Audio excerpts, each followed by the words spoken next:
Slayers, happy Thursday, y'all. Welcome to episode 3 of Slay Station. Let's go. Hope everybody's doing great. It's almost the weekend, y'all, and tournament season is right around the corner, even though some of us northern folk are fishing through 8 inches of ice right now. But the majority of the country is about to get ready to crack off their tournament season. Slay Nation's about to crack off in like 3 minutes, and we're really excited. So, I didn't go live before, and we were on for almost 25 minutes. So here we are. But we have a star-studded roundtable discussion today. We're talking about tournament prep. We're gonna have kayak anglers talking, john boat anglers talking. We might have some big boat anglers pop on later. But we're gonna have sleigh directors and friends of the community. So here's what we're gonna do before we crack things off. Today's brought to you by Outdoorsman Coffee Company. Caffeinate, motivate, dominate your day. We got our own brand, our blend, y'all. Slayers Select. Go check it out. It's a donut shop blend, but you can also go on outdoorsmancoffee.com. Light roast, medium roast, dark roast. We got some new things coming in the next few months. We're really excited to share. But if you want to save yourself 15% off, use our code SLAY15. Go check out outdoorsmancoffee.com. Not only are you getting some awesome coffee, you are supporting veteran-owned businesses. Now, without further ado, let's get some of these studs on. We did an introduction amongst ourselves because I didn't press a live button. So let's get the gang back on, and we're gonna do this again. That was practice. Got some deja vu going. Oh my goodness, man, for real. But let's bring up the comments here. What's up, y'all? How we doing tonight? Doing good. Doing good. Good. Oh, right, good. That's right, baby. We got Ryan Nye in the house, AJ Gagliardo, Paulie Walnuts, Paulie Cheddar Cheese today. We got Jacob Stem. So let's there's a bunch of people watching right now. If you are watching, whether you're on Facebook or YouTube, do us a favor. Like, comment, share, let StreamYard access your account so we can see your name. Otherwise, if you don't allow it to see it, we don't know who's commenting, and it might be one of our best buds or someone's girlfriend or wife. But also subscribe to our YouTube, please. We're trying to build that up so we can get some fancy shit going on. But let's go around the table here. Let's see who's in the house. Introduce yourselves real quick, like we practiced, and we'll start with Ryan. we'll start with Ryan, and we'll work our way around here. Just like the good coach Frankie is. He had us warm up before we actually went live. We had to go through the motion offense. Now it's time to execute, boys. All right, Ryan, start us off, dude. All right, my name is Ryan Nye. I'm from Connecticut. I do the kayak side of things. I fish KBF events, Hobie, BOS events, and then I do the Slay Nation team series and the kayak series in Connecticut. Oh, that's right. The Renegades in the house, baby. And the KFL with the Renegades. Yeah, that's right. KFL. It's our debut year, man. We're excited for that. All right, let's kick it to AJ real quick. AJ Gagliardo, Southern Nevada Kayak Anglers. I'll be the Slay Nation Kayak Series Nevada director this year. Pretty excited. First year with a kayak series out here in Nevada. So that's right, dude. We're really excited and thankful that you're bringing it to Southern Nevada. I think you have a great crew.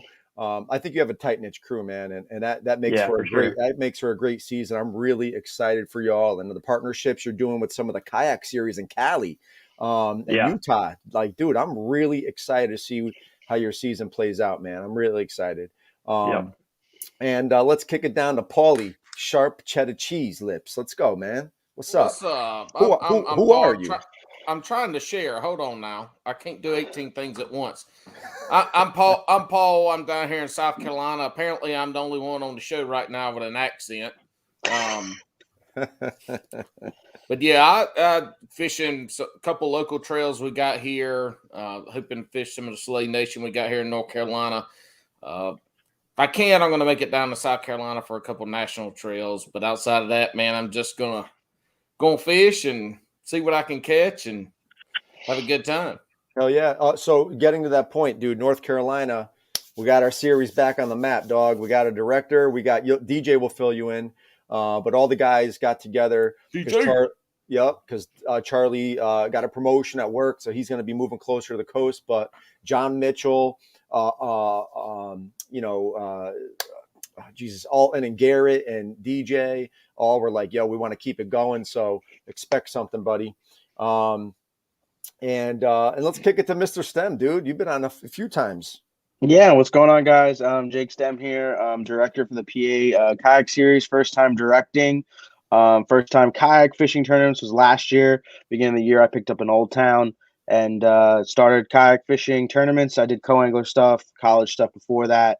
But yeah, I'm going to start fishing some bigger high-end elite kayak fishing, Hobie tournaments. And then, like I told these guys in the warm-up, I actually got to win the Iconelli kayak tournament, which was I'm still on cloud 9 about. That was an awesome tournament. Hell yeah. Dude, that's amazing. That's Hell so yeah. awesome.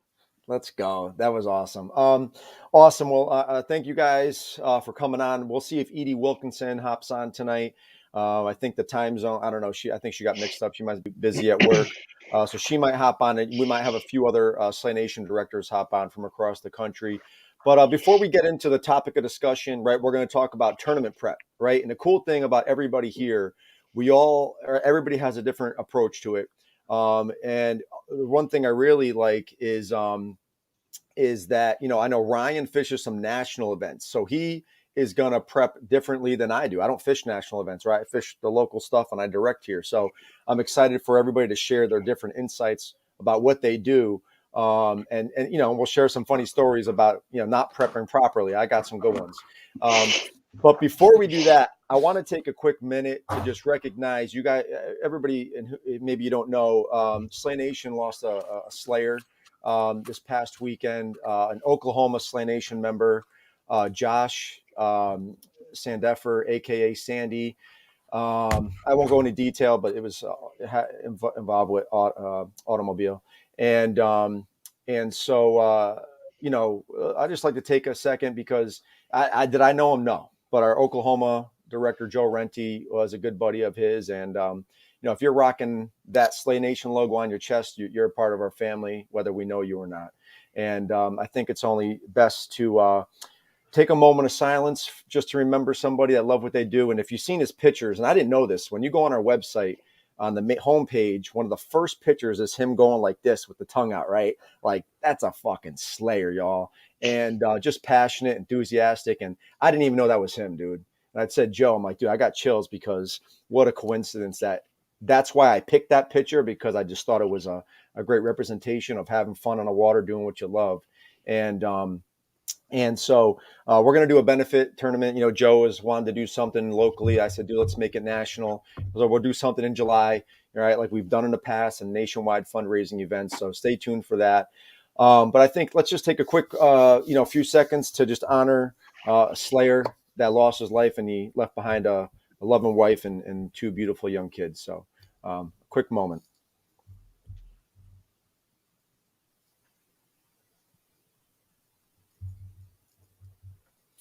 All right. So thank you for that. I appreciate that. I think it's important to do that. That's the great thing about this sport, right? We all have a commonality, and it's that slimy fish, man, and brings us all together. So, all right. So let's crack things off here, fellas. So it's tournament season pretty much, right? I know KBF, all that starts at they got things popping off the end of this month. Then February, it's like full effect with nationwide things before it gets to us up here in the north with Jacob, Ryan, and myself. So tournament preparation, man. I mean, I think we all would agree preparation is the key to success no matter what you do, right? No matter what you do. Like, you got to study before a test.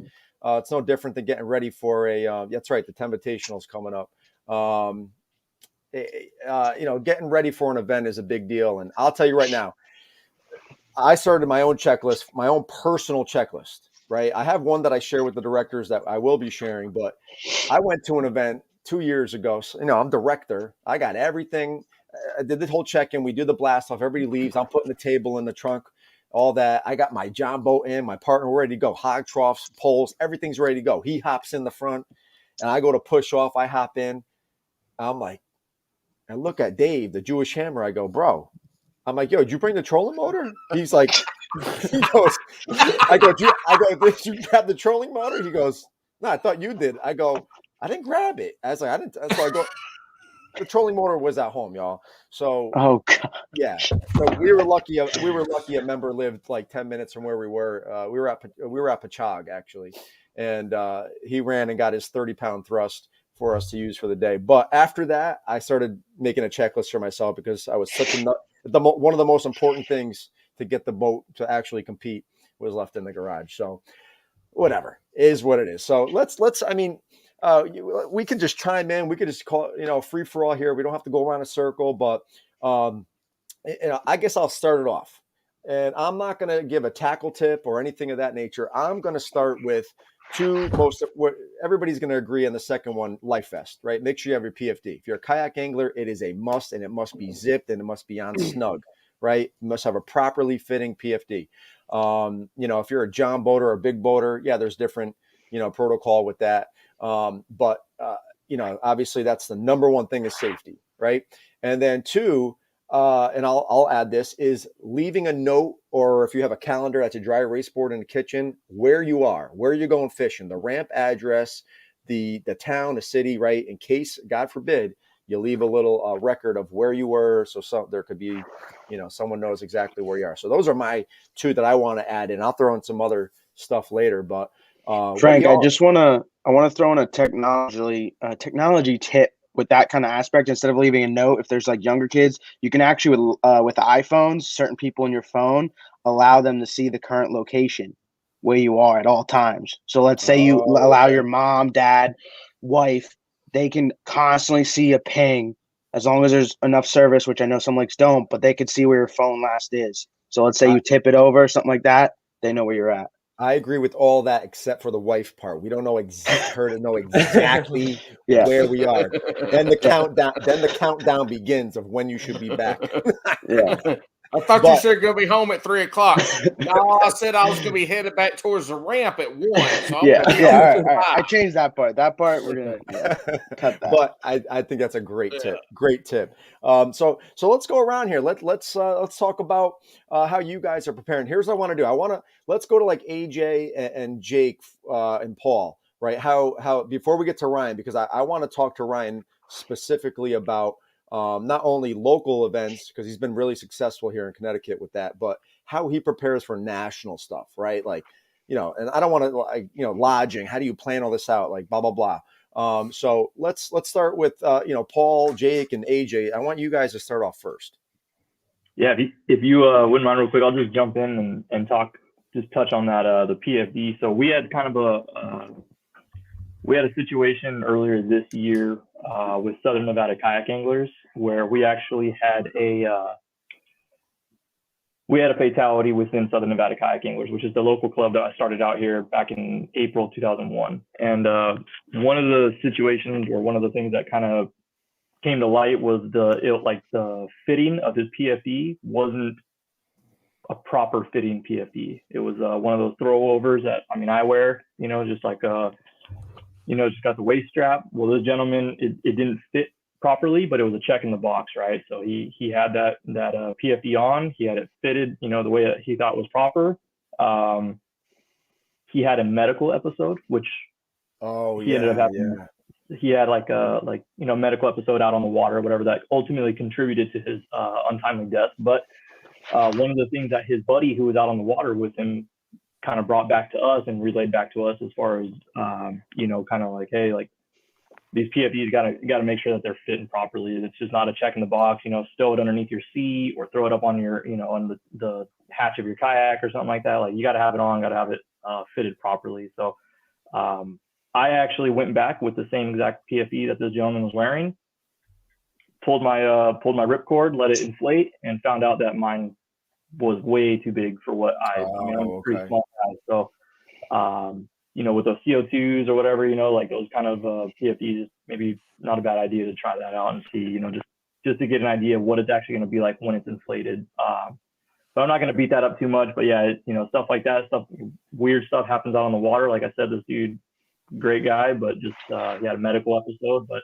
had he had that PFD on properly, I don't know if they would have been able to work around that situation or not. But something to kind of touch on a little bit. But Fast forwarding past that, so for me, I will be fishing a couple different tournament series this year. Like we said in our first trial run for introductions today, last year was my first year actually fishing kayak tournaments. I just kind of bounced around, didn't know if I was gonna just do KBF or if I was gonna do SoCal Kayak Anglers or KFU, which is in Utah, or where I was gonna go. I just kind of hit all their opens just to kind of see what every club did and what I liked, what I didn't like, kind of, and make it my own here in Nevada. This year I will be, chasing some bigger tournaments, the ABA Ironman series out in SoCal, the KBF Trail Series here on the West Coast, the Challenge Series, and then our own Slay Nation Nevada tournament series. The things I'm going to kind of do for prep is for me, the big thing is cleaning and organizing, having my kayak dialed in on the table in my garage before it even goes into the bed of the truck. So like I got tackle boxes that are like meticulously labeled. I'm talking like OCD through and through. Like it's a problem. My wife is like, how long are you going to be out here? And I'm like, probably 2 or 3 days. Like it's going to be a while. Yeah. I can't stand getting out on the water and being like, oh, I forgot my turning tag, or I forgot batteries, for a headlamp. I'll fish till dark sometimes and have a headlamp without batteries. You do it one time and then that's it. You're like, you got to have this stuff meticulously organized. So that's for me. I let my OCD just kind of run the show, and my prep is just really just dial in where everything goes. Yeah. Everything has a spot in my kayak. Yep. And then because I travel so much to fish, Nevada, we have like Lake Mead, Lake Mojave. I'll bounce over to Utah, 2 to 3 hours, sometimes 5-hour drives in between different lakes that I'll fish. They're all so different. One will be, you're throwing top water all day long, frog fishing. Another one's like, 80 feet, you're pulling bass off a drop shot, or you're jigging these fish up from the depths of who knows where these things are. I don't know how they live that deep, but you're like, it's all just so different. Yeah.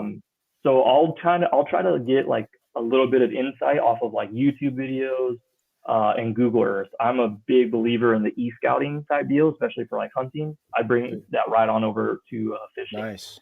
Yeah. So I'll jump on Google Earth and I'll look at a fishery from 2009 all the way up to 2022, when I can see when those water levels are dropping, where those rock piles are at, where everything is. Try to get a lay of the land, and I'll mark all those waypoints out, and then I'll go and lay eyes on it and see if it's actually what is represented. If that's being representative on the computer. That's just some of my little things that I kind of wrote down here, and I think that they're pretty beneficial. Once I started doing those, I kind of noticed that my productivity was a little bit higher. Nice. Absolutely. And yeah, man, hey, OCD, hey, look at that. Who would have known? It'd help you be a better fisherman. Awesome. I love it. Jake, how about you, man? Like, yeah, you fish, right? You did some traveling last season, right? You traveled up to Cayuga and yeah. Go ahead. Share that. I did a lot of co-angling fishing. So I started a college team when I was at Kutztown University in PA, got to fish one college tournament. And that was like my first kind of legit tournament. And there was like 80 college kids. There was international kids with wrap boats. Like it was like overwhelming. And like, I didn't barely know how to throw a bait caster at that time. So that was like kind of got my spark going, and started fishing local events as a co-angler, then started fishing bigger ones. I fished ABA, New York division, qualified for the national championship. I got to go to Lake Hartwell, fish the national championship, so that was cool. But then this year, like I said, in the beginning of the year, I bought an Old Town pedal drive 120. So then I was like, all right, let me just, I want to dabble in these kayak tournaments. I didn't realize how big it was. So I started learning then elite kayak fishing for the Northeast guys, just started this past year. So I was like, okay, Cayuga in May. I love Cayuga in May. Let's go. Who doesn't? They're giant fish. So went up there, and that tournament's a lot different than like PA. PA lakes are almost all the same. They're pretty shallow, clean or dirty. So generally what I do is, as a former co-angler, I feel bad for the boaters that I had, because I had the biggest tackle box possibly made. And they would be like, you got the kitchen sink in there? I'm like, yeah, I got whatever you need. So, but my point was, I was learning. I was still 2-3 seasons into it. I didn't know what I like to throw, and I didn't want to be on the boat and not have something that I needed. Yeah. So that was me learning a lot. So then after I got to the point where I, know what I want to throw, like I have a ton of crankbaits, but I want to learn it, but I never throw them. So I'm like, okay, I don't need those. So what I did was I started, I have all this tackle at home. And what I do is I take a Plano box. I know the lakes mostly around me that I go to, and I take it from my tackle wall and my bigger boxes and put it into one. So that way, instead of taking 10 Plano boxes in my kayak, taking the extra weight, I build it down to one. I have like those KVD soft plastic bags as well, and build all my soft plastics. And that way it cuts down my tackle tremendously. Now, when I traveled to Cayuga, I took a little bit extra because it's a 3-hour drive. It's not like, I wanted to practice stuff like that. So for bigger tournaments, which I'll be fishing a lot more elite kayak fishing and then some Hobie events, I'm probably going to take more with me and have it in my car at least. So as I'm, staying overnight or whatever, if I figure something out in practice, I can have it, or I could run to a local tackle store. But my key thing that saved me a ton of space, weight, and just stress is just knowing what kind of angular you are, and then slowly, like I said, go through all your tackle, build your box, and it's way easier. I get back, I put everything back where it goes, and that way it's just way more organized that way. Yeah, listen, straight up, like consolidation, not for nothing, as an angler is extremely hard. I'm gonna tell you straight up. Every year I try to do that. Like, I'm not gonna need all these 12 jerk baits. I'm not gonna need 15 crankbaits, or I bring every friggin' bag of soft plastic because I'm like, well, what if the bite is on this pattern, or what if I gotta the fish are eating 18 feet. I got to bring all my DT 20s, and I cannot, like, my John boat is just packed. And Every hatch is packed. Not even that. You go and buy more on your way to the ramp. Every practice they're going to be biting something else before you get there. Every practice you hear the dog talk and then you run the bass pro. You stop at Bounty Hunter Custom Baits. So you come home with more tackle than you went up with. That's always how it is. The local bait shops got somebody at every ramp out there talking about what they catching them on. Yeah. So they coming over here buying a bunch of, Vision 110s and some color that they ain't sold in 2 years, but they got 2 boxes of. Go buy all the surplus from the out of town guys. The owner liked this color. We ain't sold 5 packs yet, but 3 people at the dock said they've caught 10-pounders on them, so they sell every one of them. Exactly. Paulie, why don't you let's get into you, man. Let's get into I know you came from the boat scene to the kayak scene. So talk about how preparation changed for you. Yeah, man, look, man, y'all know, if y'all listen to the podcast, I brought my damn whiteboard out, but I don't know how it's going to go, but it sounds like we're talking the pre-prep. Yes. Of the prepping. For me, it's kind of simple. I don't have a lot of gear. I'm not a gearhead. I don't have a lot of lures. Like I'm not a color guy. I have lures based off of what I want to do in the season. And so whatever the season is like where the fish going to be, and am I fishing fast or slow? That's kind of how I start out, and that's how I get my baits together. But I don't carry a lot of stuff in my kayak. I mean, I have a box full of jigs, and then after that, I'll have plastics. But after that, it kind of depends on what I'm doing and where I'm at. But my kayak doesn't change, so it's kind of like a bass boat. When you have a bass boat, you pull it into the shop or your garage. That's what it is. You're not pulling shit out, and you're not having to car top it and all this and that. So that's really the way I have my kayak set up, is everything's in there with the exception of me having to maybe, put more plastics in or something like that. But I try to keep it simple on the pre-prep side of it. What am I doing before I actually go fish? I would start at just map study. I don't have a lot of time to pre-fish. I don't think a lot of folks that we would be talking to have a lot of time to pre-fish.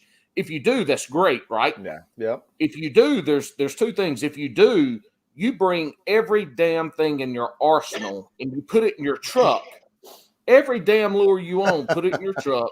Yeah. Because if you have 3 days to practice, you might need it. Yep. Yeah, that's what I'm saying. You never know. Yeah.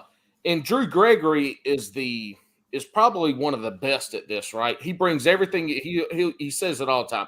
I bring everything on. It's chaos. Like, hey, Hey guys. Hi, Edie. You made it. Sorry, I'm so late. Don't worry about it. We weren't even live, and we were talking for half an hour. So Okay. that's mistakes okay. happen. Yeah. Yeah, for some You're reason I was only- thinking it was an hour later than I didn't what even my think of time telling was, you that. so. Yeah. That's about what time we got started. So you're good. Okay. All right, so we're all good then. We're good. Yes. Yeah. Paul's All just right. talking about his prep right now. Okay. So yeah, Preparation. if you got H. time to practice, bring everything you got, and then that's when you dial it down and you put what you need in the kayak. And but if you for have, that's sorry, I don't mean to interrupt. Well, That's huge. If you can get on the water and, like I said, just kind of check out those spots that maybe you would hit on those waypoints from that map study. You have all that stuff that's in your truck prepped out, and then you just take like one tackle box or one plano box, and that's the best way. Yeah, and so that's kind of how I operate with what I'm going to take, but I don't have a lot of stuff. I mean, I'm not a colors guy. It's black and blue or shad. I mean, that's pretty much it on my side. But and I would think we're talking to the majority of people that probably listen. We're talking to folks that fished the weekend before, and then they're fishing a tournament this weekend. So on that, you know what you need to take. I mean, is where the fish going to be? What are they supposed to be eating? Am I fishing fast or slow? And you bring the baits the lures that you typically can go with. So that's kind of how I start.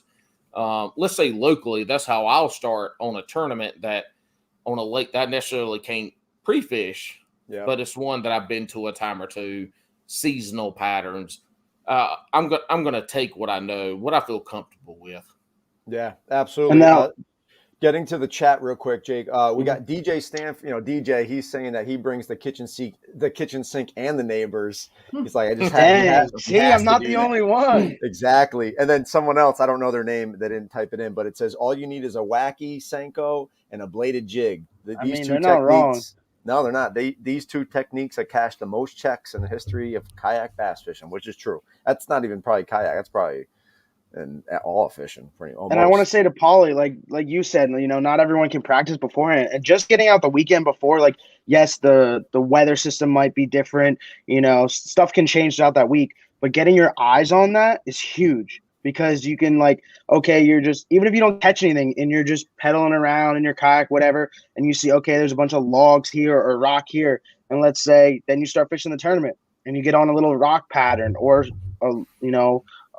wood pattern, then you can remember from last weekend, hey, I remember where that is. So just getting there, even if you can only get the weekend before, that helps you a ton to take what you did, like AJ said, the online studying, and then going there a weekend before and kind of prep it. Everything gives you a little chunk and puts all the pieces together.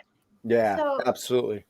So I have a question. Has it ever been an issue for you guys if you do pre-fish that it jades you a little bit when it comes to tournament, like if the conditions are different and stuff like that, you're so sure that you know what you're fishing for, where you're fishing, all of that, and then completely different ball game on the day Every of the tournament? I was gonna say, I think that happens every time. Yeah. I mean, I don't yeah, you get a cold front that comes through the day before, or you have a bass boat tournament that has just come through the day before, and they pulled everything out of there in that area. So for us, I feel like that's been 9 out of 10 times for sure. Yeah. Well, or you get to your first spot or first two spots, and there's already guys there, and you have to go. Yeah. Then you're just running and gunning to your, plan C, D, E.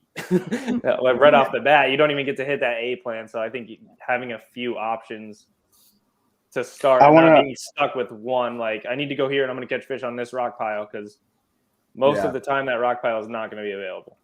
When I was pre-fishing for the Ike tournament, I practiced like 2-3 times. I didn't find a pretty good pattern, but I had a very small patch of lily pads that I was punching, and I don't know why. Me and my buddy were practicing fun fishing and I think I practiced 2 or 3 times before the event, and the small patch I'd toss in there, boom, whacked it. First time it was like a week and a half before, so I set the hook, caught him. But then the next 2 times I went back, the Saturday morning, and the tournament was Sunday, and I just wanted to go back for an hour or two just to just to double check. I was freaking out. I was so pumped. I was like, so anyway, I went back to this punch spot, boom, got throttled. So I shook it off, went back, and I went there in the morning, and they just didn't bite. So like instead of freaking out, I was like, okay, I got plan B, plan C. I ended up going to those plans, and they had more fish than I had before. So luckily it worked out. But I went back to that punching spot again like 2 more times, and for some reason they were not in that spot, and they were in there 3 different times before that. Yeah. That's That always good happens. question. So I mean, you'll find the fish and you'll be super stoked, for turning Yeah. bait. Hey, I know what, I know how to do it. I know it's gonna happen. And then it's like blows up in your face and you gotta figure out a whole different plan. Yeah, But I'll tell you this. I'll tell you this real quick on that. If you find fish on Friday, and they're let's say 5 to 10 foot, and you're catching them somewhere with a spinnerbait, 5 to 10 foot, and you come back tomorrow on tournament day, and they're not 5 to 10 foot, maybe you're catching a little small fish or something like that. Those fish are still close by. In that amount of time, they didn't go far, but they went deeper. So maybe scan if you've got if you've got some good graphs or you understand your graphs real well. Scan, go look for some sharp drops in that area. Start to work yourself out deeper, and also if you feel like you're in a great spot where you can catch 5 fish to get you in the money, then maybe those fish just move up later than you were that day. So those fish didn't go far. And that's why pros in the bass boats, they fish. It's timing, right? You'll hear a lot of them. Some of them talk about timing, feeding but windows. in a kayak, and they're going to move up. But in a kayak and a canoe and a small boat with a trolling motor, we can't run 30 spots, but we can wait and pick off fish as they come up, because they come up sporadically. They don't move consistently, don't move constantly. So if you found fish there the day before, they're still in that area. They're still going to come up to that area, but you just have to realize maybe where they are, or if they're going to come up. You got to wait on them more. And that's been a big transition for me, going from fishing in boats to fishing in a 2 horsepower, my legs, which I still pretend I'm in a bass boat, and as they go by, I'm waving, but but the fish are still there, and they're going to move up in that same area. Generally speaking, it's just a timing thing. You have to either wait them out, or you got to move deeper. Maybe don't move up as far. There's a lot of intricacies in that, but they're there. They have their patterns and feeding times of day at this certain spot, or in the morning you might catch them here, and so if you time it right, get the morning bite and then the afternoon bite and all of that. That's huge too. That took me a bit to sort of get that, but yeah, absolutely. Hey, go ahead. I wanted to say what DJ said in the chat. He said, I don't know. I wanted to ask all the other kayak guys. It says, do you know any kayak anglers that pre-fish on a boat? I personally don't. I feel like that would just be like, I don't know why you want to do that, because most boat guys just want to run 60 miles one way and run 60 miles the other way, and you're not going to do that in the kayak. So I don't know if you guys know anyone or have done it. I don't know anyone that's done that. Yeah, I know in some of the big 3 in the kayak leagues, there's rules about that, or there aren't rules about that. I know they talk about that, but I don't think people necessarily care if they do or don't, because you'll cover water faster, right? I think that's one of the things why they'll do it, even if they're not making the long runs. But if they're going to the section that they want to scope out, they can prep a little, right? They can graph faster, right? And I think that's the advantage of doing that, rather than making a long run where you're going to a spot you're probably not going to get to with your kayak. But that's a great question. And that came up the other night in one of the kayak, I don't know if it was KBN or I don't know, one of the podcasts the other night was talking about that same question. But here's what we're going to do real quick. I just want to take a quick 15-minute break. We're going to have a quick little commercial from one of our title sponsors, Wicked Weights. And when we come back, Ryan Nye, I want you to share how you prep for some traveling, dog, because you got a busy schedule coming up in 2022. So Let's take a quick 15-second breather.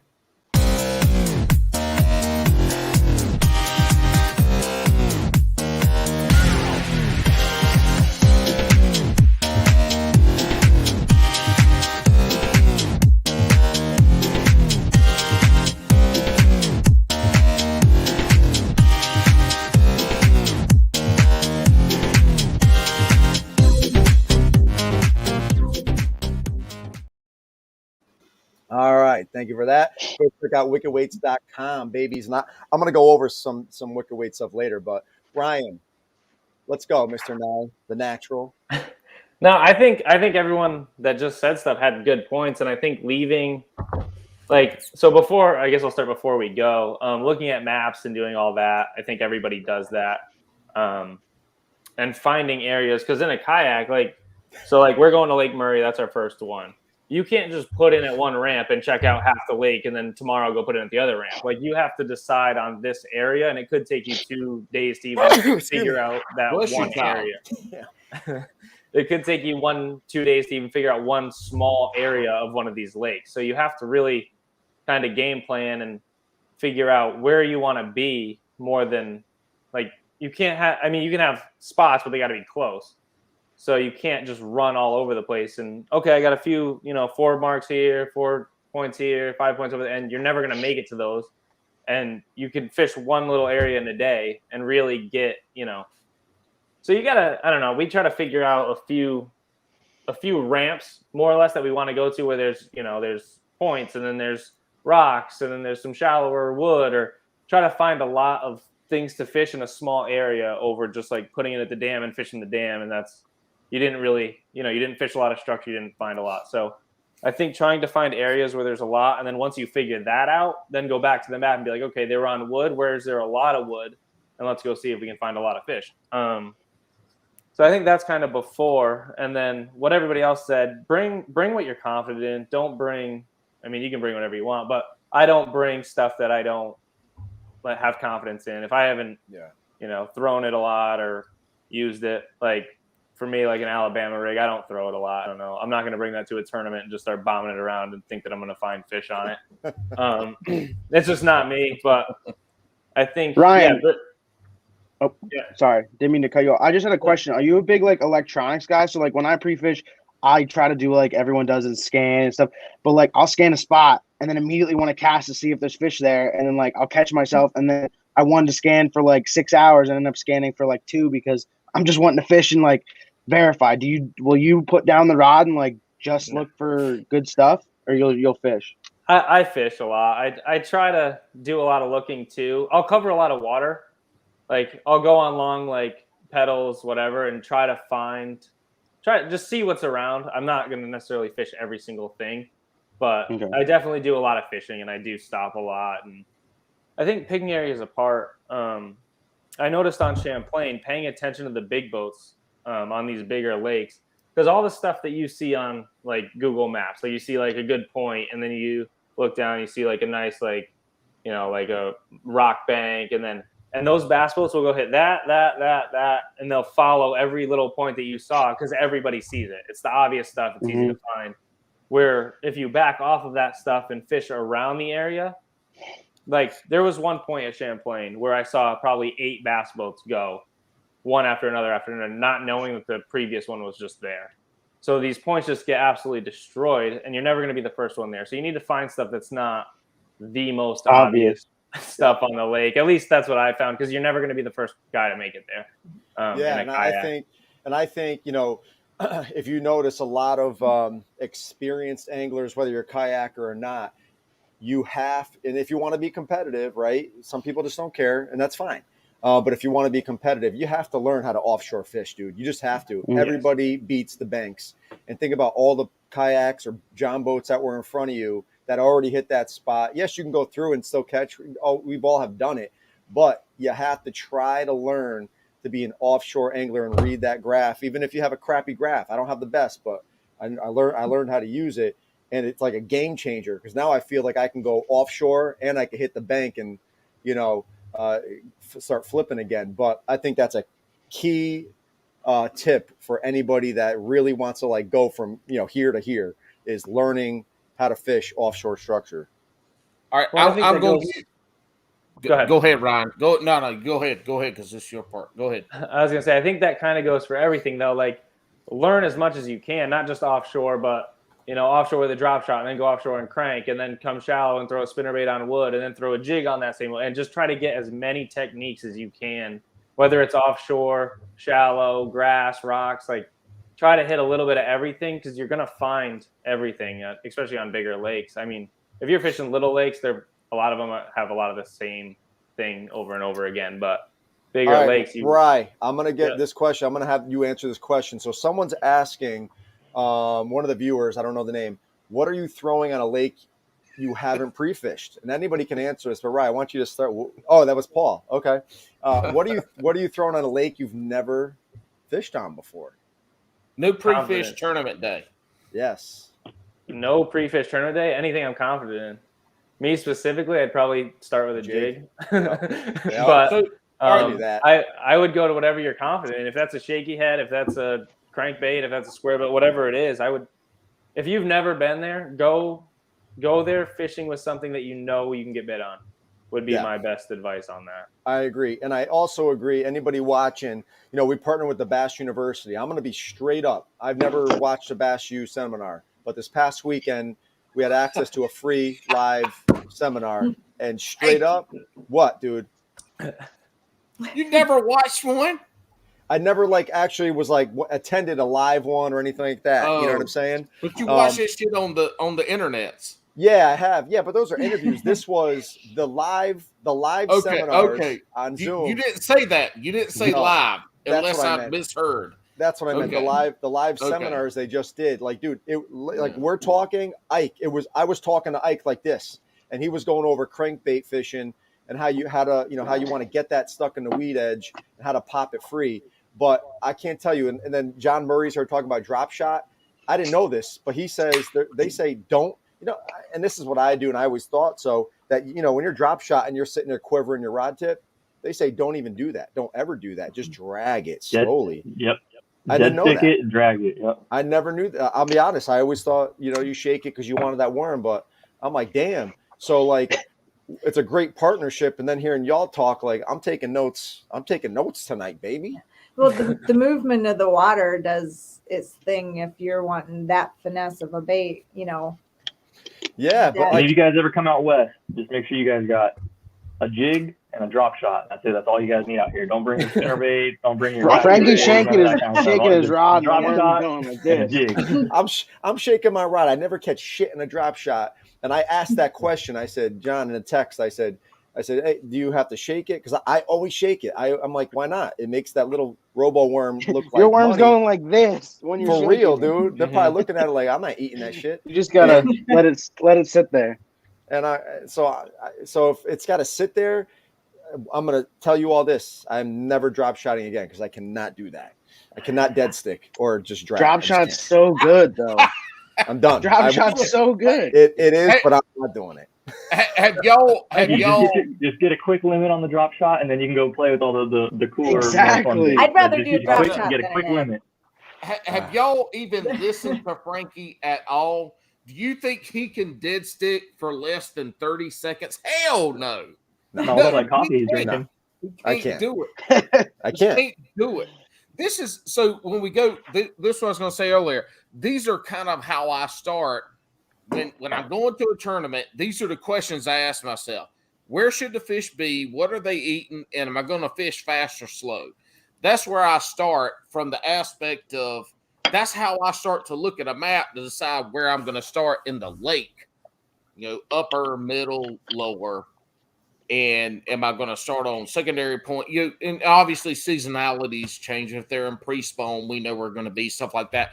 But those three questions can get you not only they can get you in an area to start, and they can get you what lure that you want to go for. Yeah, and again, hey, Paulie, let me ask you a question. Yeah. When you talk about that upper, middle, and lower, if you're breaking, I've heard people breaking those lakes down into thirds, right? What are you looking for specifically that's going to key you in on? Okay, I'm going out on Sunday, I want to hit that bottom third of that lake, or the upper third, or what are you looking for when you talk about that? Man, that's subjective. It depends on the water that you're fishing. If you're fishing like a lot of our stuff down here are lowland reservoirs, so it's pretty easy to distinguish the dam side, the middle, and the upper because of how the lakes look. If you're in a river system, which I'm not very familiar with, then obviously there's a lot of differentiation in a river system because it's thinner and there's going to be a lot more area to cover. So I think that is something that you have to determine in your body of water and where you are, the upper middle, because it's not the same. I mean, size of water. You know, the lakes that I fish here, which are Jordan, Sharon Harris, and Falls, that they're small. They're small lakes, and so to Paulie, be able to, yeah, sorry. I want to ask you, and I know some guys do this, and I know for bigger lakes it's a little easier. Some guys will be like, okay, I love throwing a chatterbait. I'm going to go on the lake and find the chatterbait bite. Like a lot of my lakes are smaller where like I got to figure out the bite. I can't just say, hey, I like throwing that. I'm going to find where they're biting it on that lake. Will you go on bigger lakes and be like, this is my confidence bait? I'm going to find where that is. that if you have the time to go find it, yes. If you have 2 or 3 days to pre-fish to go find that bite on chatterbait, you know you're going to fish in 5 foot or less, throwing a chatterbait in stream in creeks and backwaters, then yes. But if you, let's say I want to fish Lake Murray here in March, whenever it is, I don't remember. I grew up down there. I've never fished Murray, but I'm not going to have time to pre-fish. I'm going to get down on Friday and I'm going to fish Saturday, Sunday. And so what am I going to do is I'm going to find a small section of the lake that fish are in bodies of water. Generally, I'll get in the weeds stuff. Let me back it. I'm going to find a place in that lake where I think fish are, and then I'm going to go down there and fish for them. But I cover a lot of water. I mean, in most of my tournaments, I'm somewhere between 10 and 14 miles when I fish, and I'm pedaling. I'm in a Hobie, so I'm pedaling in 10 and 14 miles, and so I cover a lot of water. In this back and forth, it's all over the place. If you look at my angler app, you know it looks like a damn spaghetti bowl. But you just have to. Seasonal, it really comes down to these 3 things. That's where I start on a body of water I've never been to. Are these 3 things? Because you can't catch fish where fish ain't. Exactly. That's true. So you got to find the fish. If you find them, now we got to catch them, but you got to find them. So exactly. But I mean, so the same thing, breaking the lakes in thirds, and then where do you want to start? Because I like throwing chatterbaits. I mean, all that's relative to one, the body of water you're fishing, and then the knowledge that you have to make that happen. Take somebody like Drew Gregory in the kayak world. He's great at that. He's probably the best in the kayak world he takes 2 rod and reels, a top water and a chatterbait or spinnerbait. That's all he throws. That's it. Man has never thrown a Cinco in his life, ever. That's crazy. And he's one of the most consistent anglers out there. Yeah. So you know, he knows that. I agree. Yeah, That's Edie, I want to get to you real quick because I know you fish both kayak and big boat events. Yes. I mean, you're doing it all. You're actually really busy when it comes to tournament fishing. Way too busy. That I know. And the one thing I love is we're all representing different states. I'm in Connecticut. Ryan's Connecticut. AJ's Nevada. Jake is Pennsylvania. Paul is North Carolina. You're Indiana. Yes. So when you tournament prep, is there do you prepare differently, whether it's a kayak or a big boat event? Do you do anything different at all? Yeah, absolutely. Because I mean, with the boat, you can cover a lot more water than you can with the kayak. And another thing that I've found is I approach it differently because if you're in a bass boat, like you don't realize how many fish that are gone way before you ever even see them because they know you're coming. And it's just, and if I can get eyes on the fish and stuff, without even actually catching them, because I don't want to scare them away, especially if it's like a a remote corner or something like that. But it's, yeah, definitely a different way to go about it. And with the boat as well, I find myself using the electronics a lot more than I do with the kayak. For some reason, it just, yeah, I don't know. It's with the kayak, it's a lot more, well, I mean, you're down at the level as well, but it's just a lot more just intuition for me, I think, than with the bass boat. I have a question with that. Yeah. Do you find yourself rushing more in a kayak or more in a bass boat, like from spot to spot or just around the lake? Definitely, I would say in the bass boat for sure. I would be rushing around more. Like with the kayak, I find myself like I have a spot I want to go to, and I start fishing on the way there, and I never make it to the spot. I mean, come on, you've done it. Yep. Nope, you got to put some blinders on, Edie. Blinders on, I'm like, dang it, now my time's up and I got to go get the kids or something. But yeah, it's just, I mean, yeah, for sure. In the boat, or from my experience anyway, that you move a lot more than. Yeah, I think, and that's a good question, Rye, because, I've talked to other people about this too. And kayak anglers are so good at working an area better than boaters, I feel, right? Because they learn, they soak, they can't move as fast. So they're like, all right, I'm in an area here, I'm going to work this spot, right? I'm working it in and out, up and down, zigzag, you name it. And I always have confidence in, like, I'll always put a kayak angler up against a boater if they're in a cove or something like that, right? I just will put a kayak angler. I just feel like when you're a kayak angler, you have to become a little bit more meticulous and precise, I feel. And in a big boat, I feel like sometimes because you have the luxury of that outboard, that you're like, all right, yeah, you pull in a spot, you make 20 cash, like, all right, dang, here, we're leaving, and you're down, then you're down, 25 miles in 4 minutes. I feel like that's a great question. Because doing that in a kayak, you're down 2 hours, 3 hours. You run to a spot and you make 4 casts. You're like, oh, I left fish and now there's none here. And exactly. Now you're spun out and you got to restart basically. And that brings a whole different, tournament prep is time management. Telling yourself, if I'm breaking down the lake in the thirds, all right, I know that I'm going to spend an hour and a half here. I'm going to spend, because it's going to take me about 30 minutes to get here, right? And also, the big difference between the two worlds is kayak anglers, you got to find friggin' cell service to upload your damn fish, or it doesn't matter how hard you fish. The big boaters don't have to worry about that. They take the fish and pop it in a live well. We're good. So part of my tournament prep though is where I'm going to start in the lake, but what offers me the most opportunities, because I'll still fish the same way as a bass boat, but it's relative. I want to be, if I'm fishing, let's say I'm pre-spawn and I'm fishing main lake points and secondary points, I'm going to pick out an area that has deep water close by with the most secondary and main lake points close by, so that I can fish. I can do my 30 minutes, 45 minutes, whatever I want to do at this point, and then I'm going to pedal my ass over to this point, then this point, and this point, and this point.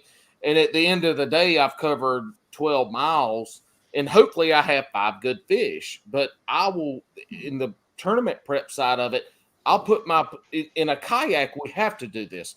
We have to put ourselves in a position, small boat kayak, we have to put ourselves in a position to where we have the most opportunity in a smallest area. Yeah. So a lot of times I'll target that, but I think it was AJ Ryan.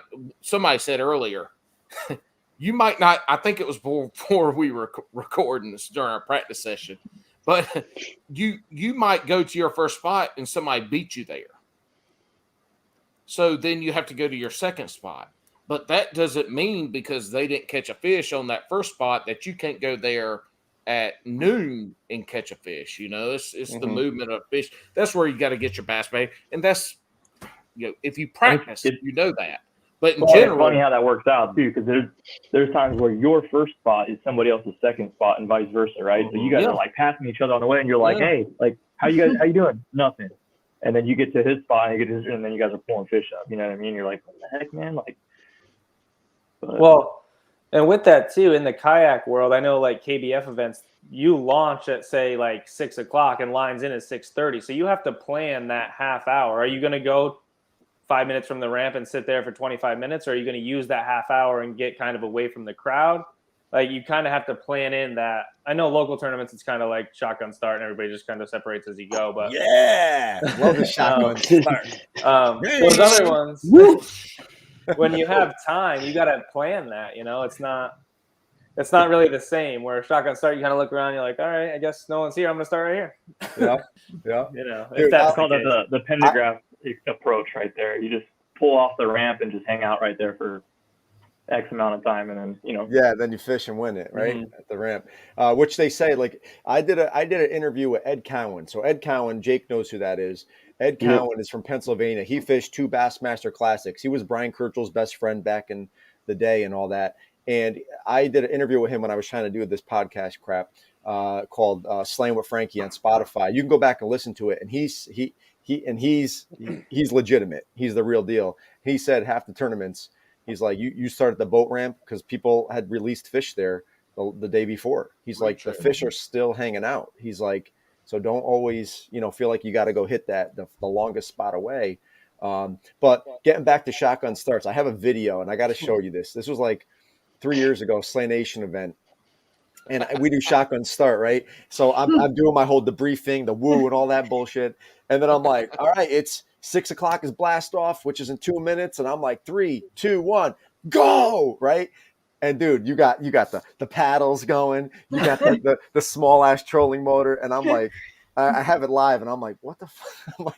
I'm like, it's so silly, but I love it, dude. It's like watching turtles race. It was so pathetic, but that is what it is. When I fished that Cayuga event last May, we had like half an hour, like Ryan said, to get to our spot, and I knew from the launch I was at like 26 minutes. I timed it to get there. So like we're going, I'm pedaling. And then I look over, there's a guy just sitting there with like a torpedo in the back, just tying his baits. And I'm like, yo, I was sweating by the time I got to my spot. Yeah. And I'm like, you gotta be kidding me. Like dude was taking selfies like this. And yeah, literally. And I'm going as fast as I can. Jesus Christ. I have a question on that. I have a question on that for kayak anglers. Now, and I don't think many anglers are into fitness, right? There's a few, right? A few that we know, and there's some of us that like to run. Whoa, I feel attacked. But same. But let's be honest, y'all. When you think of bass fishing, you think of the Southern boy with that pot belly. Let's come on. But when kayak fishing is like, I mean, that is a friggin' workout. Like your body is beat. You standing up on a small platform, you're rocking, your body's got to stabilize itself. If you're paddling, that's a big workout, driving your elbows back, all that, your biceps from holding the paddle. Now you've got the pedals and you're going like this. Like is fit. I would say that health and fitness is kind of part of tournament. Frankie, if you're asking us if we're athletes, we absolutely are athletes. Yeah. Yes, professional athletes. I think we're all so zoned in the tournaments though. Like we don't feel it till after. Once you get off the water, you're like, wow, now. So I can imagine that where you guys are at, right? You guys got to deal with things like humidity, right? I'll tell you what, you get off of a tournament in 115-degree weather, and I'm good. I'm good. You feel it for a few days. You're like, all right, I got to get an IV bag going. I got to get some cold packs. Like it's. Yeah, before I got my pedal one, I fished a whole day up on Fawn River. And the next day I'm doing something, whatever, and I realized I have bruises all the way down the back of both arms. And I'm like, what the hell? And it was from the paddle, trying to fish and doing the whole paddle thing and stuff. And I was pretty new to the kayak still. But yeah, for the longest time, I had bruises every time I went. Yeah, absolutely. I know fishing out of my John boat, because I don't ever sit down, I'm standing up. And if you have a lot of pleasure boaters and you're constantly, right, there's always a wake coming and whatever. I will take a shower that night and I feel like I'm still like this, right? Yeah, you got I'm your like, sea legs going. holding on to the tiles. I'm like, damn, like I can't Try, even. try 3 days on St. Clair in a bass boat out there in the middle with the big boats. No, thank you. I'm all set. So Frankie, that's where you're It will messing up. kick You your shouldn't ass. shower after you fish. I know. I shouldn't. Just Yeah, I mean, smell me, then you babe. won't have that Small problem. mouth. You shower the next day, and you won't have that problem. I know. Yeah. I need Dramamine to take a damn shower. That's how bad it is. I'm like, damn. That was like me today. I got home from ice fishing and I caught like 20 pickerel and I was just reeking of fish. I was like, yeah, I got to get a shower now. It's bad. Absolutely. Them's Absolutely. jackfish. Catfish? Jackfish. Oh, jackfish. Down Oh, that's here, right. Down here in South Carolina, if it's slimy, long, slender, and got some kind of stripes on it, we call it a jackfish. But it's got to have teeth too. Okay. That's what they call pickerels, dude. Yeah, but that's don't let me take this conversation off on a big tangent. Let's get back to tournament prep. I know, for real. For real. All right. So let's do this. Let's go around the horn here. And I want you now, you cannot repeat. You cannot repeat what someone else says before you. Let's talk about one bait, right? One bait or technique, right? It could be terminal tackle. It could be actually rod and reel setup that you think everybody should think about having ready for a tournament. And you cannot repeat anything that's been said. I'll go already. first. Go ahead. No, Yeah. Chatterbait. no, actually, no. I wasn't going to say chatterbait. Well, go ahead. You want me to go first? Yeah. All right. I'm going to do your arch nemesis, drop shot. I think drop shot fishing, I've won a lot of money on it, and I've caught a lot of fish just fun fishing on it. As much as I don't want to be like the next guy, and I don't know about anyone else, but the max scent flatworms, I wasn't a believer until I started throwing them, and I don't know what it is. I've literally drop shotted the same, same similar bait style, everything, but it definitely catches numbers. So Jake, let me definitely ask you drop something real shot. quick about that. Do you find that now with your drop shot, you talk about bait, but what are you doing with like as far as like your weights? Are you a tungsten guy? Are you lead? Does it matter? Are you teardrop only? Do you use pencil weights? Are you frequently changing those out because you want a slower fall or you want it straight down? Like what do you? So I don't what's your get approach too on in that? depth with that. I don't get too in depth with that. I'm definitely a tungsten guy because of course you can feel what kind of pebble rock if you're fishing bigger chunk rock or pebbles. It's like a game changer. I just have like a box full of tungsten, so it ends up being a lot of times I have the pencil ones, but I'm not against any of the other ones honestly. So I just I'm not too crazy into it. I do the general 12-inch, 16-inch, from the bottom of my weight. I double loop my drop shot weight when you pinch it because I don't lose them. If you just single pinch it, you'll pull them off every time. So I literally will leave an extra tag head and pinch it, go back through a second time, and literally you won't lose as many. But I just experimented with like baits and stuff. I did biospawns for a while and stuff like that, and I got the max sense because the trend and everything else. But they definitely catch a ton more fish. I don't know why. I mean, clearly it's the scent, but Yeah, I haven't used the flatworms, but I've had a lot of success for real with like robo worms and even doing like hazardong shad, like that kind of that kind of they bait work, has but definitely been you got to get max the flatworms. It's I don't get it, but they got that stuff down, and like if I see a pack or two at a store, I'm picking up one or two just to have them. So so Jake, my question is that the reason you got it is because you think of the attractant in there? I definitely think scent. So like if you guys watch Greg Blanchard, Greg, guy out in Cali, big kayak guy. He started. You guys see that crawfish scent he puts on his jigs and stuff. It's in like a lip balm type container. Yep. And so I ended up picking up some. I wanted to try it out a little bit. And I started putting on my jigs. And I 100% believe it gets me more bites. It may only be 1 or 2 more bites a day, but in a tournament, that could mean your whole tournament, a win. So I started doing stuff like that and mess around with the scent. I do that on my jigs every time. Put my crawl on, my rabbit baits, and then put a little scent on it. And then the max scent. I just think scent is a huge player. Speaking of scent, Slay Nation sponsor, Paul, the Bass Juice out of North Carolina, Mr. John Walton. These are just these are some giveaway prize stuff. And garlic scent, crawfish scent, I've used this I'm gonna stuff have to in the pick some past. up. I love it. I'm gonna have to pick some up. Yeah, go visit John. John is a great guy. He's got an awesome backstory too. But nice, dude. All right. So Max scent worm drop shot. Let's see. Edie, what about you? Oh, you know what I'm gonna say. I do. Ryan, say it because Ryan can't say it. Jig. Perfect. Gotta have a jig. That's right. I mean, there's some days that, not in tournaments or whatever, but that I'm like, I'm not going to throw a jig today. Like, I'm going to throw something else. I need to work, practice with another lure or whatever. I will throw a different lure some days for hours and not get a single bite. And I get that jig and I'll get a bite. But a lot of that, I think, is confidence too, in what you're fishing. And I spend the most time fishing it. So it's, it's going to be the most natural for me, but I would say a jig and a good craw trailer. Yep. I wanted to ask you, do you focus on lead jigs, tungsten jigs? Like, if your go-to jig, is it a medium profile, big profile, small profile? I personally like the Kitech tungstens. They're like smaller profile jigs. That's my go-to. So I didn't know what you prefer. Nope. I tie all my own jigs for the most part. And I will fish either a 3/8 or a half, depending where I'm at on the river. It'll usually be a half, lakes and stuff like that, 3/8. But yeah, I tie my own, and it's hold on. Yeah.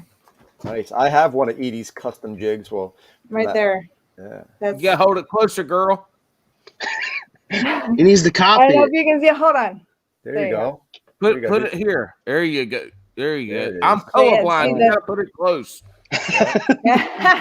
He's trying to stick his head through the screen. I'm trying to see it. Y'all see I got my glasses but yeah, on. it's get some glasses with lenses and you can see better, bro. Whoa. I mean, I don't. I ain't made of gold, Frankie. I very seldom fish the finesse jigs. I don't know. I just usually do the same type, and I'll switch up the trailers every once in a while. But for the most part, you will find a net bait pocket chunk on my jig. Nice.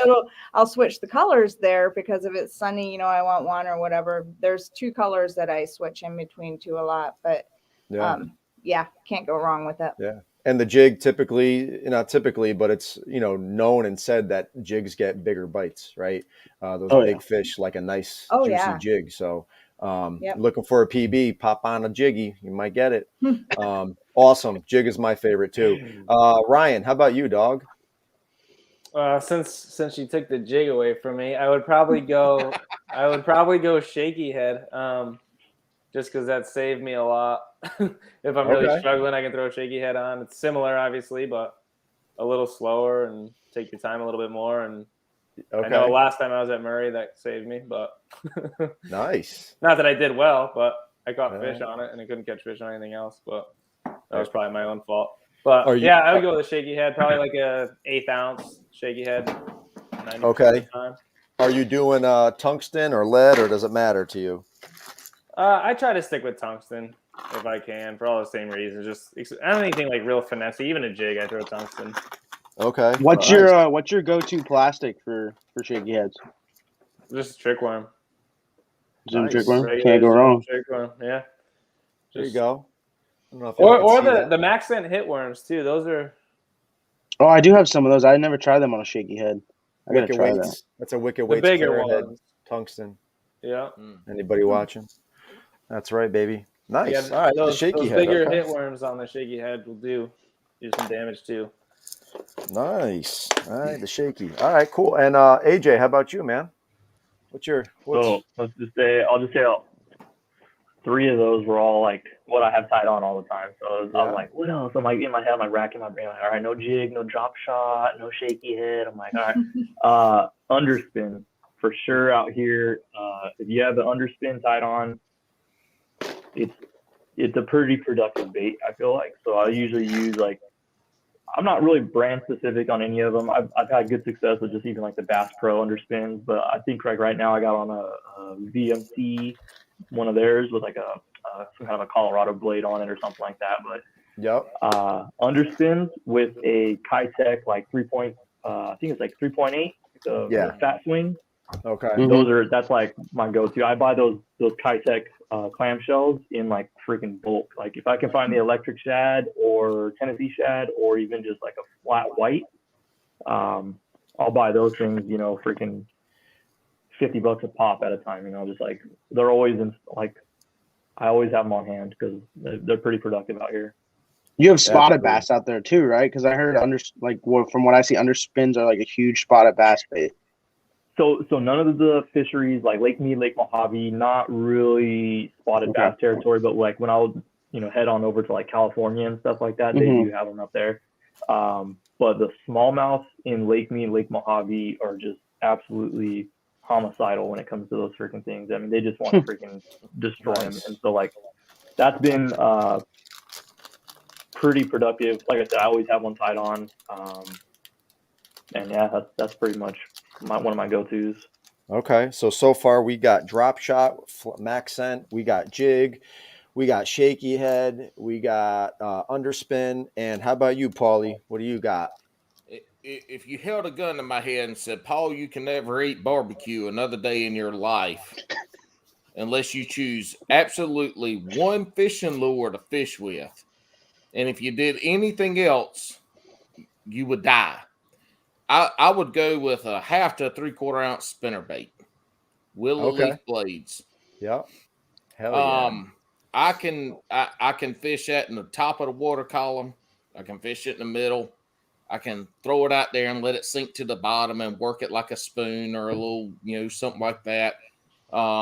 It's even with the blades, you can crawl it on the bottom and, you know, imitate a crawfish. I mean, you get a little bit of everything with the spinnerbait.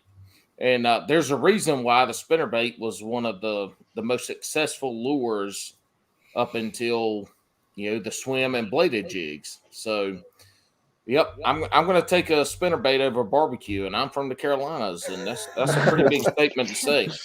Nice. Yeah, you can't go wrong. I mean, we all named some really, really good baits that I think half of us always have tied on. I'm going to contribute, and this one I always have on, right? If I'm fishing a jig or a spinnerbait, I always have on my spinning rod a weightless fluke, right? A Zoom Super Fluke is like a white one, right? All white pearl, you know, with a clear iridescent belly, you know, with the little sparkle in it.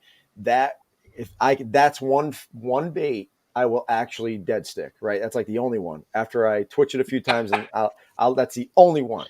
What's your max pause on a jerkbait, Frankie? Like 5 seconds. Frankie, here, hold Listen. this. How can you wait till it gets to the bottom if it's weightless?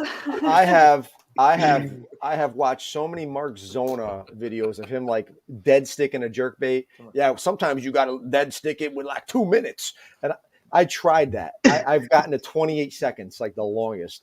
I cannot do that shit. If they're not hitting it when I'm moving it, then I'm just moving on.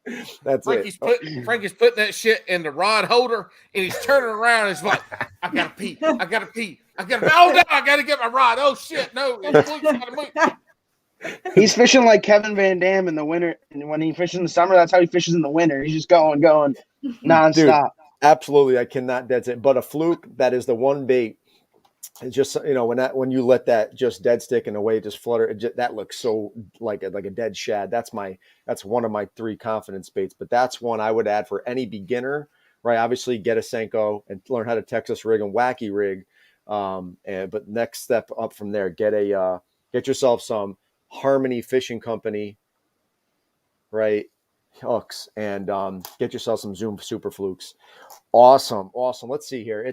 So we're running. What time is it? Oh my God! All right, so we're at 1 hour and 15, which probably should be like 1 hour 30. I pulled a Paulie and didn't go live, but I don't want to. I don't want to keep about us pineapple yet, so we're all right.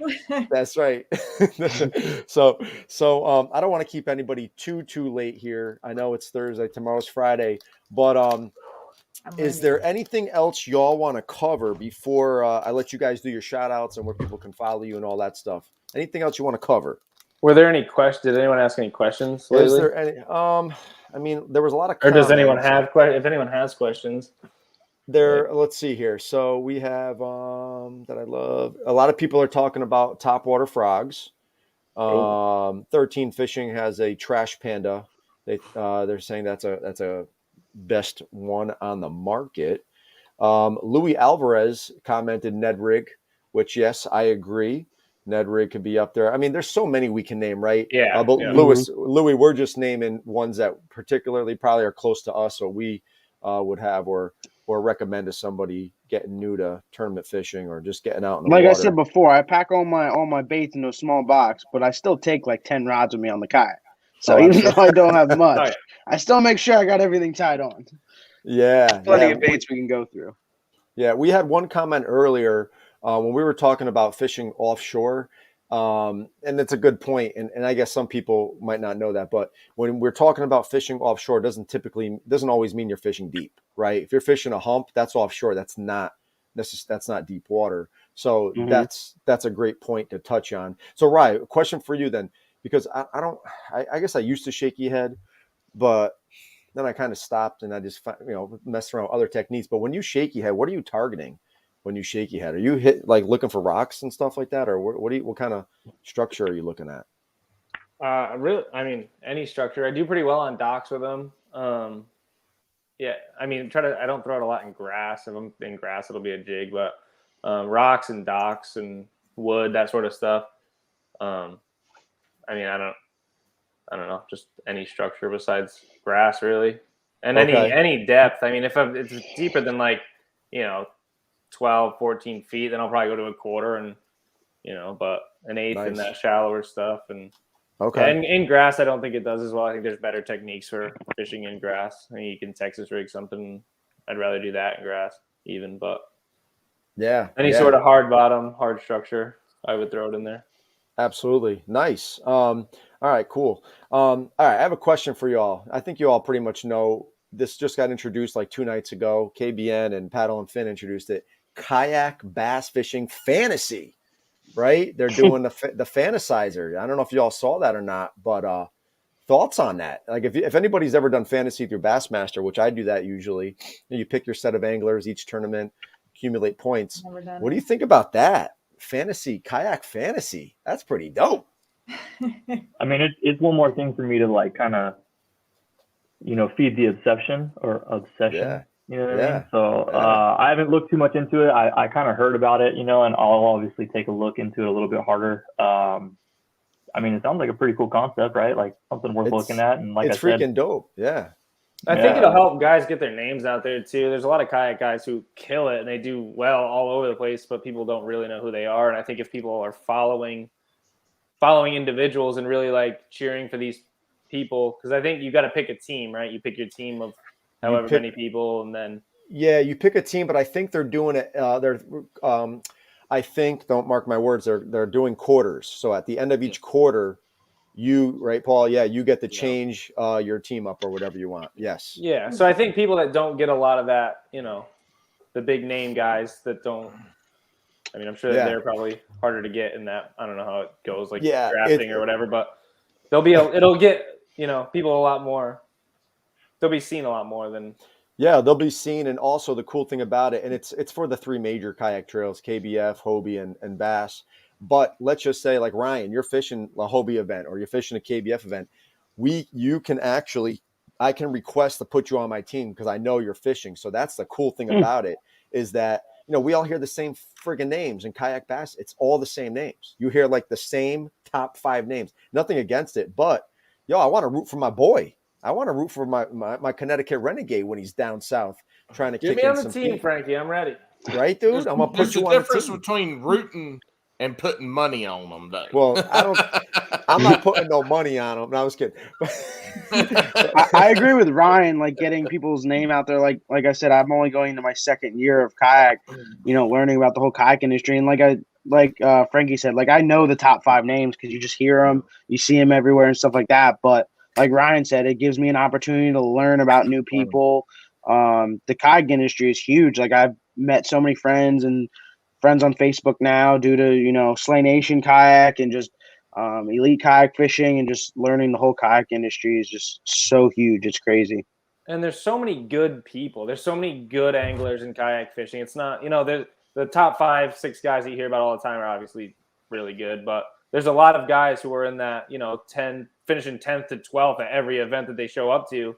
And they might not be in the money, but being that consistent is not easy at that national level. And those guys don't get the recognition that I think they deserve. So I think having the fantasy thing, and you can see like, okay, this guy's gotten, 5 top 10s in the last 8 events. Like, he might not be in the money, he might not win every time, but there's a lot of guys that are like that. It's great recognition, because if you start seeing, you're like, yo, who the hell is Ryan Nye? Like, who is that? Bill Nye's son? Who is That's that? a good question.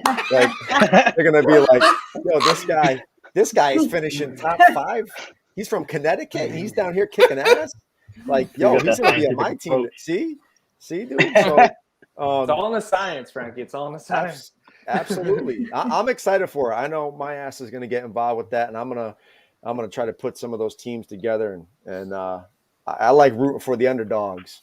And I learned real fast that the kayak guys are like down to earth. Everyone's chill, hanging out like before the tournament, after the tournament. Like bass boats, I was a co-angler for so long, and bass boats are at each other's necks 24/7. Like, don't come near me. And kayak guys are like, what's up? Like, just chilling. Like, everyone's cool. It's so nice. Yeah, I mean, there's gonna be shenanigans no matter what. Any tournament, right? There's always gonna be. It's not always gonna be, angels and marshmallows. But I agree. I think this community is, the small vessel community. I loop our John boats with y'all. All right, because we compete together. It's part of our niche. But I agree. I think it's a much like California, West Coast. Y'all got it down, man. Like, I don't know about Nevada, but I'm assuming. But in Cali and all that, I mean, they're camping together before events and dude, I think that's friggin' awesome. I think that's awesome. Yep. And you're not talking like 2 guys. You're talking the whole like club. Everybody's out. They're they got the families out there, wives, kids, you name it. They're barbecuing. KFU for kayak fishing Utah. They were able to land I want to say it's one of the KBF Trail Series. It's up in one of their lakes. The entire campground's already booked up. That's awesome. Every single person at that campground is for that tournament. There's no, people out there just like camping, on their own. It's everybody there for that tournament. That's for like KBF and Elite Kayak Fishing up in Maine. I'm going up to Messalonsky. I'm going up to that event, and that you can like rent a cabin there, and like we had opportunity to rent it before the public because they had a deal with Elite Kayak Fishing. So I'm pretty sure all of us staying up there are kayak guys. Nice. Dope. All right, y'all. Let's see. It's all right. It's getting late here. Anything else anybody wants to add before I let y'all do your little goodbyes? Or is that pretty much it? Want to wrap it up here? We'll let's do this. So anybody watching, first off, let's thank our guests for hopping on. Everybody's busy. We're all different time zones, right? And don't forget, sign up for Slay Nation. Okay, the season starts February 5th with Central Florida. We crack off. I just got the new sponsor banners and the Slay banners going out. We got the Tiny Boat Nation banners for Horsepower Series. So I'm going to do an actual vid of how I pack a director package and show everybody what we do behind the scenes. But if you're interested, we have a kayak series. We have a small vessel series, a horsepower series, Lady Slayers online series, which I know Edie is coming for that crown this year. I know she is. Second last year. Almost had a taste of it. almost. I know Victoria. I think V's doing it, but her shop, she owns a tackle shop with her boyfriend, and it's picking up. They're getting really busy, so we'll see what happens. But and then we have our next generation online youth series. So if you need any information, SlayNationTournamentFishing.com. But let's let everybody here. Why don't you tell us where people can follow you, things of that nature, and any shout outs if you guys have personal sponsors. The floor is yours. Let's start with Edie, ladies first. Hey, so you can follow me on Instagram at Bass Queen 83. Facebook, it's Bass Queen Fishing. I'm on Twitter and TikTok, but I don't spend much time on there at all. And I would like to give a shout out for her, Outdoorsman. Yeah. Outdoorsman Coffee. Yeah, let's go. And yeah, yeah. But anyways, yeah, it was great to be on. Thank you for having me. It was nice to chat with you guys. And Yeah, absolutely. it's Thanks, an honor Edie. for sure. And Edie is OCC Outdoors and Coffee Company ambassador, the first we ever had on that team. So let's go, girl. We wish you the best of luck this season. I know you're going to Thank crush you. it. All right, let's go. Let's not, Mr. Nye, take it away, brother. So you can follow me on Facebook, just my name, Ryan Nye. Instagram, it's rnye15. This year I am on the Old Town Pro staff, so that's pretty cool. And then I'm with Black Hall Outfitters, who's a tackle shop. They sell Old Towns here in Connecticut, Old Lyme and Westbrook, Connecticut, if you're in the area. I am with Northbound Gear, who is like a clothing company. They're out of Canada. They sell like cold weather stuff, so southern people probably don't need it, but us northern guys use it. That's right. Stretch and Line. I don't know if they're still with Slay Nation, but Oh, yeah. they've been a Slay Nation sponsor in the past. I'm with them this year. He's on the front of the jersey this year, dog. Is he? Perfect. Yeah, All right. yeah. Perfect. Yeah, Big D. Yeah, Damien. And then I am with Enduro Power Lithium batteries and BRD Customs. They do like boat wraps and truck wraps and kayak skins, all that sort of stuff. So Dope. you can check all them out. I think they're in the in my Instagram little thing there. You can go look at all those companies. Nice, awesome. And mark my words, on the kayak national scene, y'all are gonna know who Ryan, and I'm gonna dub this Ryan the Natural Nye. Y'all are gonna find out what this dude's made of, straight up, and they better be calling you the Natural, bro. The natural like Nye. I gotta learn how to fish down south, but after I do that, we'll be good. That's all right, dude. We'll hook you up with some connections. I went from 5th in AOI to 20th in one tournament in Louisiana, but we'll make up for it. Kentucky Lake this year, we'll be there. That's right. All right, Mr. AJ, take it away, bro. All right, you guys can follow me on Instagram, it's just Southern Nevada Kayak Angler. It's all broken up with underscores. And then my Facebook group, Southern Nevada Kayak Anglers. Anybody can go ahead and join. It doesn't matter if you're from Nevada or not. We got a bunch of people from all over the place. Pro staff for Woo Tungsten, pro staff for Spear Point Hooks, and then Henley Custom Lures. He was in the comments a little bit ago. I kind of dropped a little mistake when I was talking about my Kitex and how much I love my Kitex. Cody makes some good stuff. He makes some good stuff, and he already called me out on it. He's like, "Whoa, bro, where's my Kitex?" So, but yeah, Henley Custom Lures and then Cayman Custom Lures. Those two gentlemen, by the way, are going to the 10 Invitational, which I think is this weekend. Next weekend. A couple of Utah guys who they're just super good dudes. I got to kind of meet them and fish with them at one of the kayak fishing Utah events, and super happy to see them. Cayman, Rasmussen. Yeah. Mm-hmm. And so it'll be cool to have them coming from the West Coast, over there and kind of represent. But they also make some super good baits. So that's pretty much it. Awesome, dope, and yeah, shout out to the ABA and the Iron Man over there, and Queen for City. Sure. I know Queen City, dude. I listened to the Tourney X Tackle Talk, and they had Vinny on. Dude, I love watching that. I like these directors, man. There's some good people out there. Shane Lamont helping out over there in the West Coast, really doing a great job. I'm excited for the kayak world this year. We were able to actually get. This is the first season that Southern Nevada Kayak Anglers, teamed up with Slay Nation to even have a tournament series here in Nevada, and we are on board to have 3 qualifying events to go to the West Coast Championship, and then also the KBF National Championship too. That's so right. It gives opportunities to the anglers, and it's pretty cool little deal. That's what tournament directors do, man. That's what we do. Provide opportunity. Paulie, take us away, brother. All right. So I ain't got much. I got a couple local sponsors here. Usually for my sponsors, try to stay local, people that I talk to. But if you are local, check out Bolt Lighting. They do all your home lighting and all that good stuff. And then check out Heartland Home Exteriors for all your roofing and siding needs. He's also an avid bass angler. So Okay. me and him out sharing hair, especially in the summertime when the bass are busting, and we go out there and catch those bass.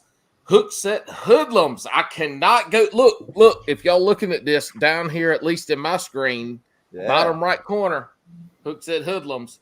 There Get they you some are. really cool apparel. They just dropped. Now I'm gonna say this name, and ain't nobody in this room gonna understand what I'm talking about. They just dropped some badass toboggans. Okay. That's a hat. It's a beanie. Yeah, I'm gonna say it's a hat, It's a right? damn toboggan. A toboggan Now, if is they a sled did- to me. A sled. Look, if Hooks at Hoodlums, Andrew Ken and Mr. Rogers, if Yeah. y'all dropped a sled with Hooks at Hoodlums, I'd buy it. We don't even get snow where I live, and I still buy it. But when I say toboggan, I mean the stocking cap that goes over your head and ears that keeps you warm. They got some really good ones out. So check out Hooks at Hoodlums. Bass and Brews Fishing Podcast. Yeah. Bass and Brews Podcast. Yeah. Come check us out. It's not safe for work, apparently. I didn't know that until a week ago. It's not safe for work or anyone under the age of 21. But we have a good time. Yeah. Yeah. I agree. And I will say this. Thank you, Mr. Provolone, the head cheese of Slay Nation, for having me on. Absolutely, brother. Absolutely. Anytime you want to come on, you let us know. Go check out Bass and Brews Fishing Podcast on Spotify. Go check them on their YouTube channel as well.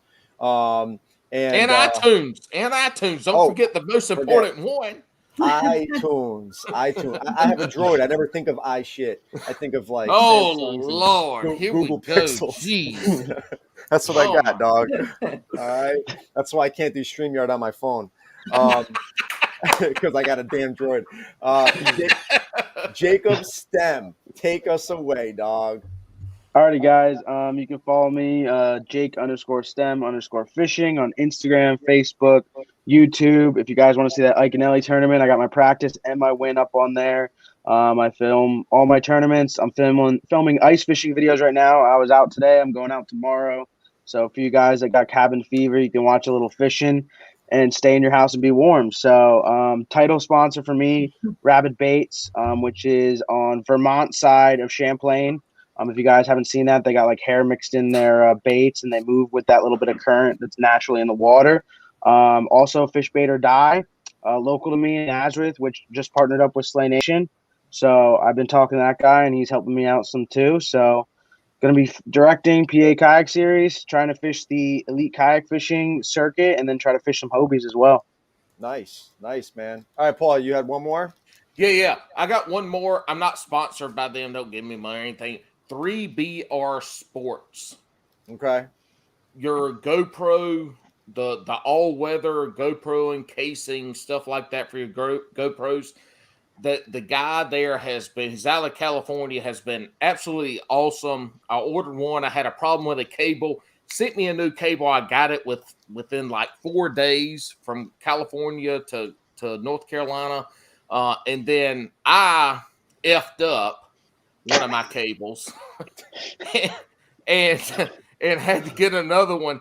And I got it in like 4 days again. And I mean, he seems to be a sticker. But the product is unbelievable. The service is unbelievable. So if you're doing GoPro videos, check out 3BR Sports. Get the casing. It's all weather.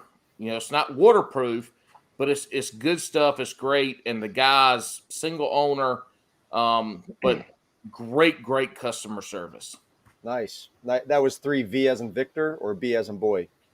So you picking on me now about how my No, I'm being serious. Vocabulary?